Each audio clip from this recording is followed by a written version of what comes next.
আজ তোমাদের সাথে শেয়ার করব এই টক পাতার রেসিপি। তো এটা অনেকভাবেই রান্না করা যায়। ছোট মাছ বা যে কোনো ধরনের চিংড়ি মাছ দিয়েও কিন্তু হয়। আমরা করেছিলাম ছোট মাছ দিয়ে। এটা 5 রকম মাছ মেশানো ছিল। তো প্রথমেই মাছগুলো নুন হলুদ মাখিয়ে বেশ ভালো করে ভেজে নিতে হবে। মাছগুলো ভাজা হয়ে গেলে তারপরে কড়াইতে সর্ষে তেল গরম করে তার মধ্যে সর্ষে আর শুকনো লঙ্কা ফোড়ন দিয়ে পাতাগুলোকে এইভাবে ভেজে নিতে হবে।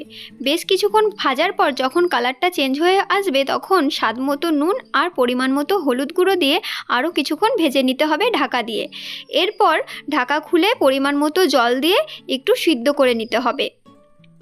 জল টেনে এনে এর মধ্যে দিয়ে দিতে হবে পরিমাণ মতো চিনি আর দিয়ে দিতে হবে গন্ধরাজ লেবুর পাতা। এই পাতাটা দেওয়ার পর কিন্তু এর স্বাদ আরও বেশি বেড়ে যাবে।